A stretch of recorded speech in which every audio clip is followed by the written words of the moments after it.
I was brushing my teeth when the water sputtered, wheezed, and then turned the color of week-old dishwater. It stank too. Not like sulfur or chlorine, this was different. Foul. Like something had died in the pipes. I gagged, spat into the sink, and stared at the drain, confused and queasy. The kicker? This was the same morning I got a water bill triple the usual. At first, I blamed my aging plumbing, or maybe a busted valve.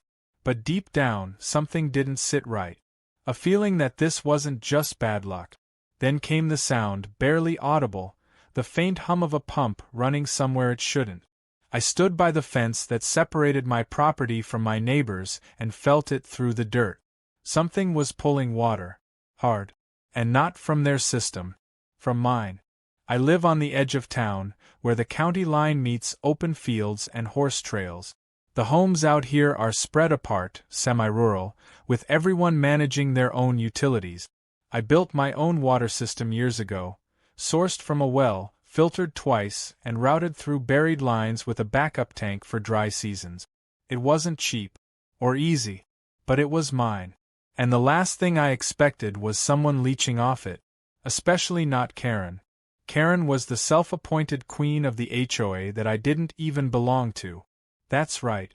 I was just outside the association boundary, which should have made me immune to her nonsense. But Karen didn't recognize map or boundaries. She believed power came from posture, and she had plenty. Her weekly HOA newsletters, printed like they were the 10 Commandments, landed on my porch regularly, always addressed to resident. She once warned me that my choice of mailbox color didn't reflect the community's tone. I laughed, thinking that was the end of it. But now my water line, buried 20 feet from her shed, was somehow being sucked dry. I started paying attention. Every evening after work, I'd check the gauge I installed on the sideline near the barn. It was an old rancher trick. If the pressure dropped overnight while everything was off, something was wrong. For 3 nights in a row, it did. By the 4th night, I installed a trail camera in a fake rock pointed toward the shared fence. 2 days later, I had footage. At exactly 2:17 a.m., a figure walked across Karen's backyard with a flashlight, ducked behind her shed, and disappeared for 20 minutes. When he reemerged, he was carrying a bundle of PVC pipe and what looked like a hose splitter. I paused the footage, zoomed in, and nearly choked on my coffee. It wasn't just some stranger. It was her handyman, Chuck. The same guy who'd once tried to sell me gopher-proof garden lights for $200 apiece. I had told him no. Karen clearly hadn't. By now, the puzzle pieces snapped into place. Karen's constant garden parties, her lush grass despite our drought warnings, the gleaming new water feature in her backyard, all powered by my system.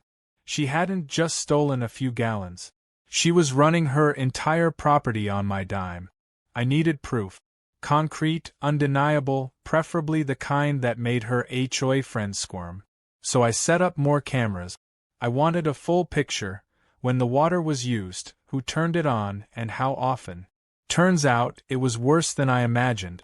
Over the next week, I captured Karen hosting a brunch with 12 women from the HOA board. Her sprinklers ran during the entire event. A small inflatable pool was filled for her grandkid. At one point, she used a hose to wash off her car, laughing as she waved the water around like a princess with a scepter. I watched this all from my phone in disbelief, sipping tea like it was reality TV. Except this show was costing me money and stealing my resources. I confronted her, gently at first. I walked over with a copy of the footage on a flash drive and knocked on her door. Karen opened with that smile, the one she reserved for people she thought she could outtalk. I told her I believed someone had tapped into my water line. Her eyes twitched just a bit. Then she laughed, said I must be mistaken, and closed the door mid-sentence. No denial. No outrage. Just dismissal. That told me everything. I returned home, sat at my kitchen table, and thought long and hard. Calling the cops? Maybe. But what was the charge? Petty theft of water? That wouldn't fly out here. Small claims court? Sure, but slow. HOA complaint? They'd just say I wasn't a member. Then my eyes landed on the cattle tank near the back of my barn, old, crusty, half full of runoff and sludge from last season's feed mix. I stared at it for a while, then smiled. Not a big smile. A slow, creeping grin. If Karen wanted to steal my water, maybe it was time she got what she asked for. A custom blend. One that matched the garbage she pulled every day. I spent the evening digging, rerouting the backup line so that her illegal connection would pull from the cattle tank instead of my clean supply. It took time, but I had help from a ranch friend who owed me a favor. We tested it, flipped the valve, and boom, brown sludge flowed through the hose. I nearly cried laughing. The final setup was simple. The clean line was clamped and sealed off from that section. The new line, connected to the tank, was routed underground and disguised perfectly. Anyone tapping into it would never know. Unless, of course, they turned on a sprinkler. I waited for the weekend. That's when she usually hosted her big events. The day of the switch, I made popcorn and set up a lawn chair by the window. And right on cue, at noon, the first jet of sludge burst from her garden hose like a mud geyser from a cartoon. I couldn't hear the scream from my house, but I saw her reaction. She recoiled, flailing backward into her tulips as the brown mess sprayed across her porch. A few guests ran. One slipped. Someone puked into a potted plant. It was glorious.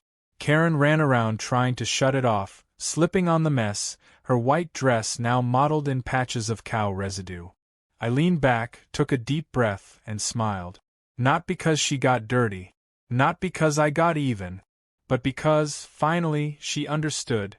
Stealing from a man who builds things for a living doesn't end with a polite conversation. Sometimes it ends with sludge. The morning after the sludge explosion was quiet. Eerily quiet. Usually, Karen's backyard would be bustling with fake laughter and the sound of her leaf blower even when there were no leaves to blow. But that Sunday morning, nothing stirred. Not even the usual dog yapping at the birds. I sipped my coffee in peace, half expecting some HOA goon to knock on my door demanding an explanation, but none came. She must have been busy cleaning up the aftermath, or maybe too humiliated to show her face. Either way, I wasn't in a rush. This was the calm after the storm, the eye of the hurricane, and I knew it wouldn't last long. By mid-afternoon, I got my answer. Karen marched down my gravel driveway with a face redder than a sunburned tomato. Her white sandals slapped the dirt with each step as if her feet alone could file a lawsuit. She didn't even knock. She banged her fist against my door like she was serving a warrant. When I opened it, she launched into a monologue so fast it sounded like she'd been rehearsing it in front of a mirror. She accused me of contaminating the neighborhood water, of attacking her property, and even of biological terrorism. I didn't say a word, just nodded along, arms folded, until she ran out of steam. Then I asked her one simple question. Had she filed the proper request to connect to my private system? She hesitated, blinked hard like her brain couldn't process being challenged. Then she claimed it was a community necessity, that I had a surplus of water and should have been sharing. That was the moment I realized Karen wasn't just delusional, she genuinely believed she was entitled to everything within her visual range. I told her I had video evidence, property boundaries, and utility records to prove her connection was illegal. Her face twitched. She tried to change the subject. She blamed her handyman, said he probably misunderstood her instructions. I told her to take it up with him and closed the door. What followed was pure theater. Karen didn't take the rejection well. Over the next few days, she tried every trick in the HLA handbook to intimidate me. She sent passive-aggressive letters about shared resource policies, posted flyers calling me a selfish neighbor, and even stood in front of my fence giving what could only be described as sermons to her gardening club about neighborly duties. I ignored it all. But behind the scenes, I was documenting everything. Every flyer, every word she posted in the community Facebook group, every petty action. My camera system caught her trying to peek over the fence one night. She slipped in the mud left by the cattle tank overflow and landed flat on her back. I saved the clip but didn't share it yet. I did, however, pay a visit to the county utilities office. I spoke with a guy named Mason who had been working water permits for 2 decades. He chuckled when I told him what Karen had done. According to him, not only was she in the wrong, but the fact that she modified plumbing across property lines without a permit could result in heavy fines. He handed me a stack of forms and a smile. I didn't want to press charges just yet, but I wanted the option. Back home, I began preparing for round 2. I also decided to inspect the cattle tank connection more thoroughly. While the revenge had worked beautifully, I didn't want it to become a long-term solution. The sludge in that tank was only good for shock value, not stability. So I built a bypass system that could be triggered with a simple valve turn.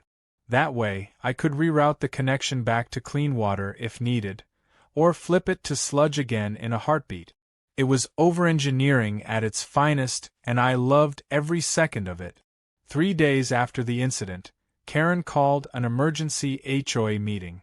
Even though I wasn't a member, my name was on the agenda, bold and underlined, according to a friend who forwarded me a screenshot.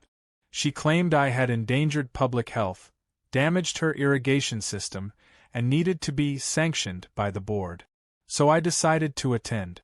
I wore my oldest boots, the ones still caked in a layer of barn dust, and carried a folder filled with pictures, footage, pressure readings, and a printed map of our property lines with her tap clearly marked. When I walked into the meeting room at the local rec center, all heads turned. Karen was already mid-rant, waving her arms and calling me a saboteur. I didn't interrupt. I let her speak, let her dig the hole deeper. Then, when it was my turn, I simply handed out copies of the photos showing her handyman tapping into my line. I showed them the timestamps, the water pressure records, the fact that she had never once asked permission or notified anyone. The room went quiet. Karen tried to pivot, claiming the footage was edited, that I had faked it to frame her. But one of the HOA members, a retired engineer named Bill, stood up and said, "Actually, I helped design these irrigation monitors. That data looks pretty real to me." That's when Chuck, her handyman, walked in. Apparently someone had tipped him off that he was being blamed. Karen's face froze when he admitted in front of everyone that she'd asked him to tap the line. Said she even paid him under the table and told him it was just a temporary fix. The room exploded. Board members started whispering, a few pulled out their phones. Karen tried to shut it down, but her voice cracked, her authority slipping through her fingers like the sludge through her garden hose. In the end, the board voted unanimously to remove Karen as HOA president pending a formal review. She screamed about conspiracies and ungrateful neighbors, but nobody listened. She stomped out of the room, her heels clacking like a cartoon villain retreating into a storm. I waited until the door closed behind her before packing up my folder. On the way out, Bill clapped me on the shoulder and said, "Well played. You gave her exactly what she ordered, just not what she expected." Back home, I checked my cameras one more time, just in case Karen decided to get creative. Nothing suspicious. The cattle tank sat quiet, the line was sealed, and my pressure readings had returned to normal. I sat on the porch, cracked open a soda, and watched the sun dip over the hills. The storm was far from over, but for the first time in weeks, it felt like I had the upper hand. Karen had played dirty. I had just played smarter. The next morning I was up early, more out of habit than necessity. The air was thick with the smell of summer and scorched weeds, and as I stood by my fence sipping coffee, it hit me that for the first time in a while, there was no sign of Karen. No brunch music, no barking out orders to her poor gardener, no megaphone-style yelling about HOA bylaws that didn't even apply to her own behavior. But I knew better than to assume she'd vanished quietly. Karen didn't retreat. She regrouped. And right on schedule, the regrouping began. At around 10, a sleek black SUV pulled up in front of her house. Out came a man in a shiny suit carrying a tablet, followed by a woman with a clipboard. They didn't look like friends. Inspectors, maybe. She had called someone in, likely from the county health office, because that's how Karen operated. If she couldn't win by manipulation, she'd try to drown her opponent in paperwork. I watched from a distance, staying on my side of the property line while pretending to trim a bush that didn't need trimming. The man with the tablet walked over to the side yard, near the patch of dirt where her tap into my line had once been hidden. The woman took photos. They both looked confused, and after 15 minutes of poking around, they left with more questions than answers. Karen followed them all the way to the SUV, jabbering like her life depended on it. Later that afternoon, I got a knock on the door. Not a fist this time, just a polite tap. I opened it and found the same guy in the suit standing there, this time without the woman. He introduced himself as Adam from the County Water Board.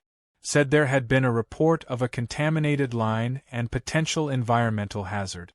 I invited him in, offered him a seat at the kitchen table, and laid out the whole story, every detail, including the photos, time logs, and the footage from the camera.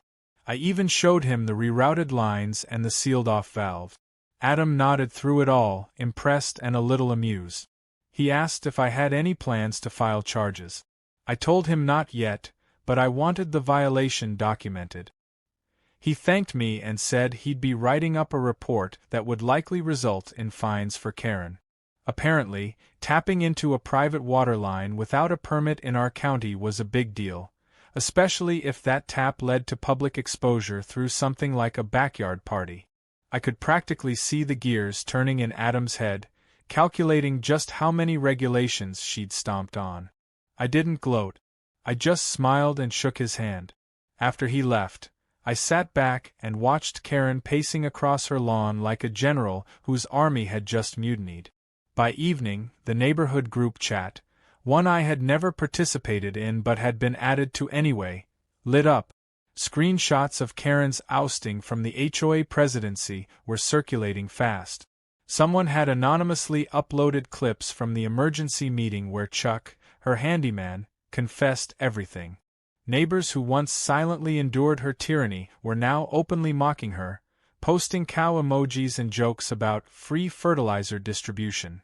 Karen's former loyalists were eerily quiet, no doubt trying to distance themselves now that the tide had turned.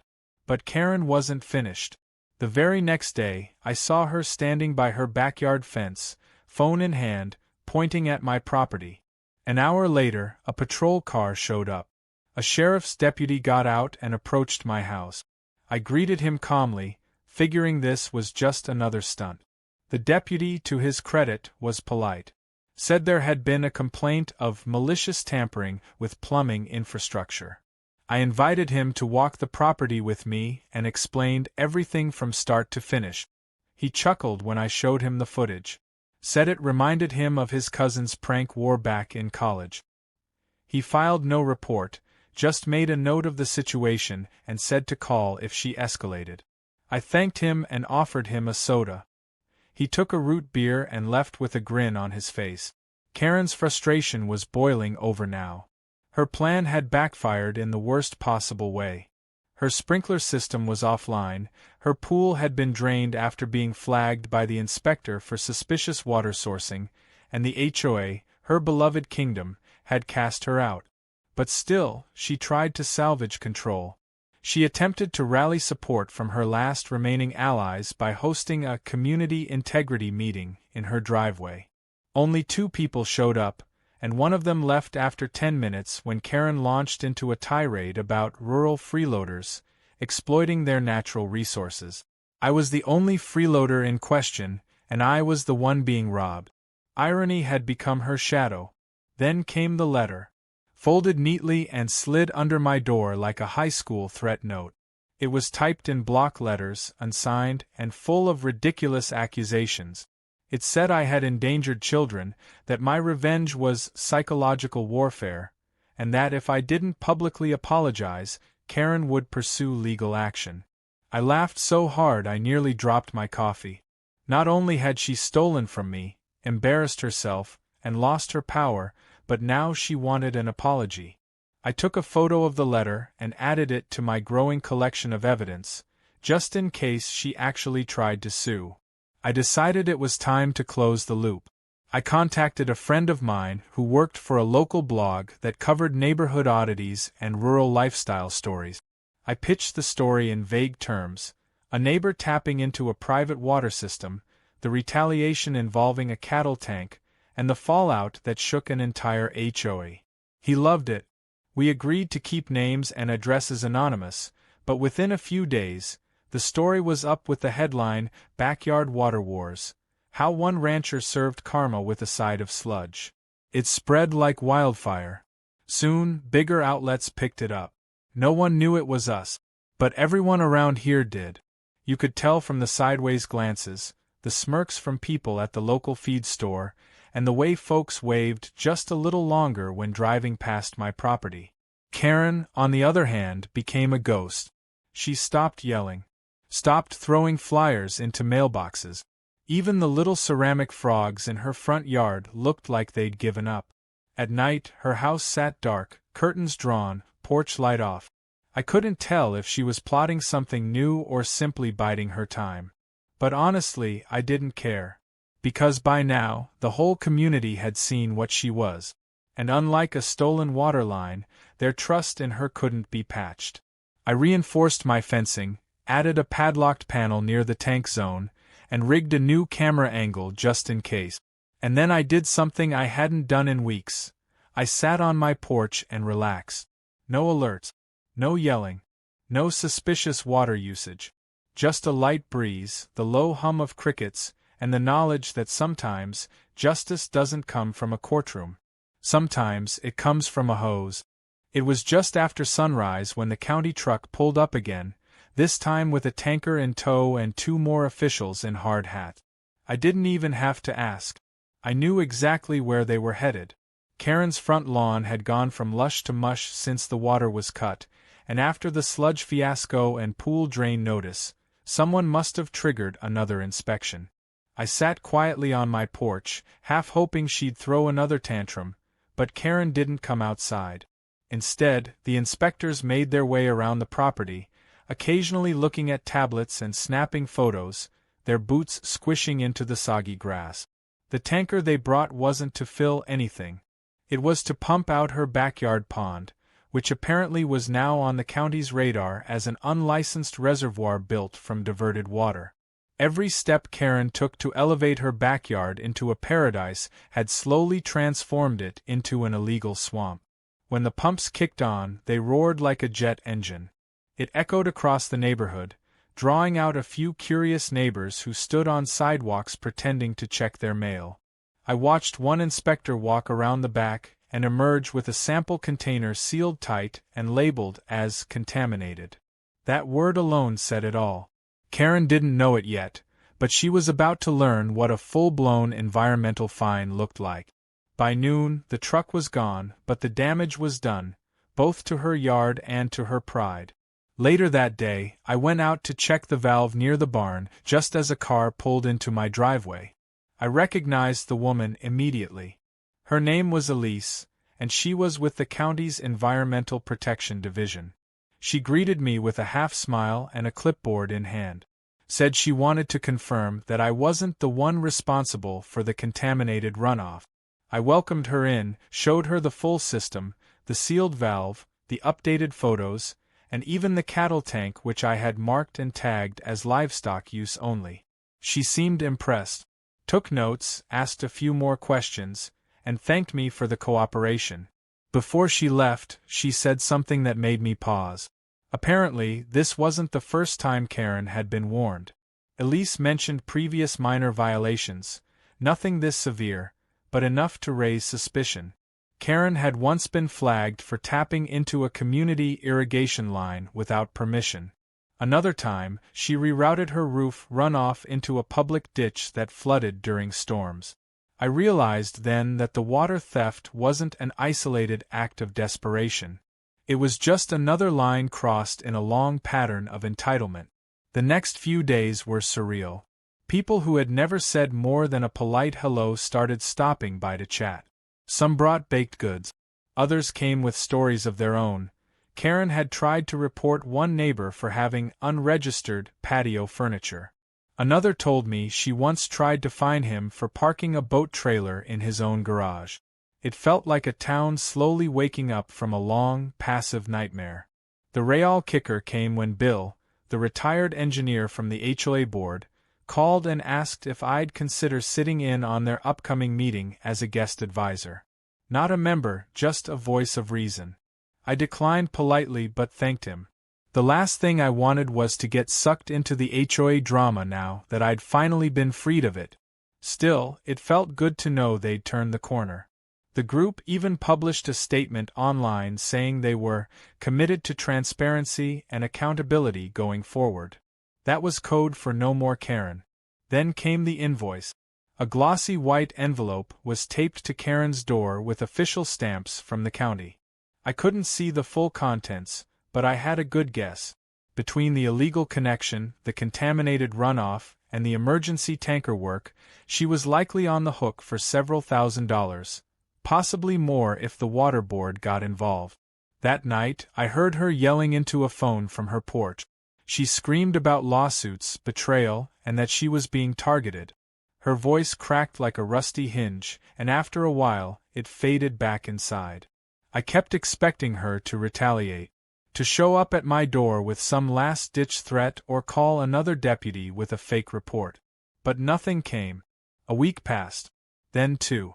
Her house stayed quiet, the lawn turning more yellow by the day, her once famous hedge maze reduced to a tangle of dry sticks. I figured she was biding her time again, maybe cooking up some twisted revenge plan in her living room. But then one morning I saw a moving truck parked in her driveway. I stood behind a tree on my side, out of sight, and watched as two men loaded boxes. Karen paced around, barking orders at them, but she didn't look like her usual self. Her hair was tied back in a messy bun, and her clothes looked like they'd been slept in. A realtor sign went up in the yard around noon. By the evening, she was gone. Just like that. No grand exit, no apology, no confrontation. Just a cold silence that stretched across the street like a shadow. The neighborhood felt different after that. Lighter. The kind of quiet that comes after a long storm.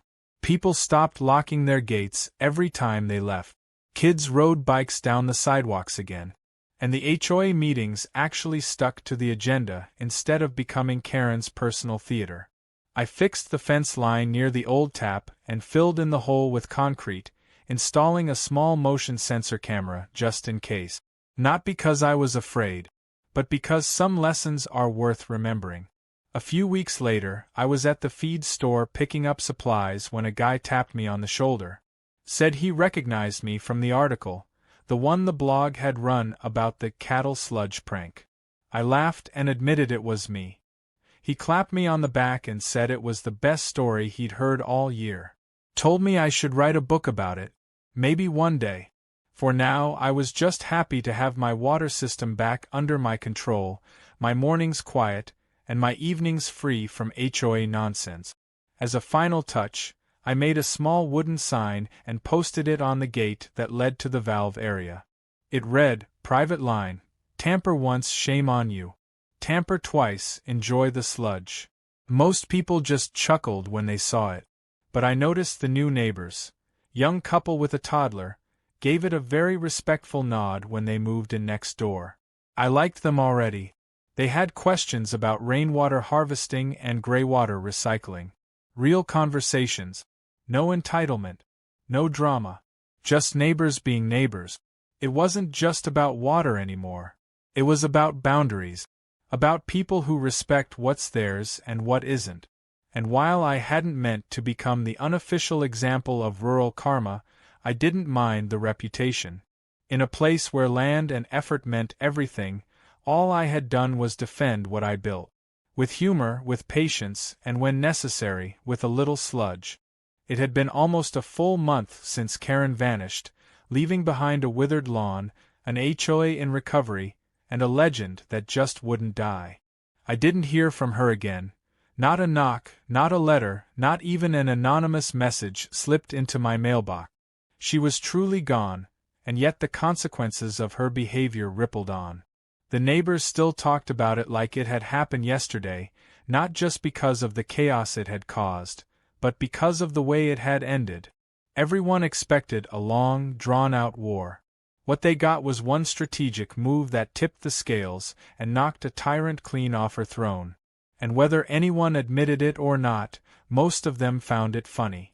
Then one afternoon, I got a call from a number I didn't recognize. I let it ring out, figuring it was spam, but then it came again. I finally answered, and to my surprise, it was a reporter from a local news station. He said he'd been following the story that circulated on the blog and was interested in doing a televised human interest segment. I asked if he planned to use real names. He said only with permission. I wasn't sure. Part of me wanted to stay low-key. But another part of me figured the message was worth spreading. Not just the revenge, but the bigger point about property, personal responsibility, and boundaries. We agreed to a short interview, filmed at my place. I wore my usual boots and work shirt, nothing fancy. The crew was professional and friendly. They filmed my water setup, got some B-roll of the barn, and asked questions about how it all started. I gave them the facts. I didn't exaggerate or add drama. I didn't need to. The footage of Karen tapping into my system, the sludge spraying her lawn, the HOA meltdown, it was all documented. The story practically told itself. The segment aired that weekend and got more traction than anyone expected. Viewers loved it. Comments poured in about standing up to bullies, about clever solutions, and about the hilarious justice of watching someone choke on their own entitlement. My favorite comment simply said, "Play stupid games, win cattle sludge." After that, I started getting strange requests. A guy wanted to buy a copy of the warning sign I had posted on the valve gate. Another wanted to use the story in a podcast about Rural Feud. Someone even asked if they could turn it into a cartoon. I politely declined the cartoon idea, but told the rest they could share the story however they liked as long as they kept it accurate. It felt surreal. A simple act of defending my property had somehow turned into a public parable. But the truth was, I hadn't done it for attention. I did it because I had to. Because someone crossed the line, literally and figuratively, and thought they could get away with it. One afternoon, I was heading into town when I passed a familiar face standing near the gas station. It took a second to recognize her. Karen. Or at least, a version of her. Her hair was shorter, dyed a duller color. She wore sunglasses, but I knew that stance, that energy. She saw me too. We locked eyes for a fraction of a second. She looked away first. I nodded slightly, not smugly, not mockingly, just acknowledgement. She turned and walked into the store without a word. That was the last time I saw her. Not long after that, the new couple next door threw a small backyard barbecue. They invited a few neighbors, and I stopped by with a pie. It was the first time in years I felt like the neighborhood actually came together. People shared stories, not gossip. They offered help, not rules. It wasn't perfect, but it was real. And it felt like healing. As the evening cooled and the sun dipped behind the ridge, someone brought up the story again. Not in a mocking way, just a chuckle about how far things had come. I gave a short summary to the new folks who hadn't heard it yet. And when I got to the part about the cattle tank, the whole yard erupted in laughter. The new neighbor said, half-jokingly, "You should trademark that sludge system." I laughed along with them, but in my mind, I was already thinking about the next season's upgrades to the filtration system. Not because I expected another Karen, but because that's how I work. Build better, stronger, prepared. In the weeks that followed, things settled into a new rhythm. The HOA actually started being useful. They organized a cleanup day, helped fix a few sidewalks, and even installed community compost bins. The meetings stayed short and respectful. It was almost shocking. Bill told me the board had learned its lesson about putting too much power in the hands of one loud person. They passed new bylaws limiting presidential authority and requiring unanimous votes on any property-related dispute. It didn't undo the past, but it gave the neighborhood a better shot at avoiding another Karen disaster. At the edge of my land, right near the patch where her illegal tap had once connected, I planted a small tree. Nothing fancy. Just a resilient little oak that would take years to fully grow. But every time I walked by it, I remembered what it represented. That moment when standing your ground didn't mean shouting or fighting. It meant being smart, being patient, and knowing when to turn the valve. On the last weekend of the season, I sat on my porch with a mug of coffee and watched the sunrise over my quiet stretch of land. The sprinklers kicked on, fed by clean, legal water drawn from a system I built with my own hands. Birds chirped, cattle grazed in the distance, and the wind rustled through the tall grass like a whispered thank you. No chaos. No yelling. No stolen lines. I didn't need a sign to remind people anymore. The legend had done that for me. Around here, folks knew not to mess with someone's land. Not because they'd get arrested, but because they might end up on the wrong side of the story. And if they did, they'd learn real quick. The only thing colder than well water is karma from a cattle tank.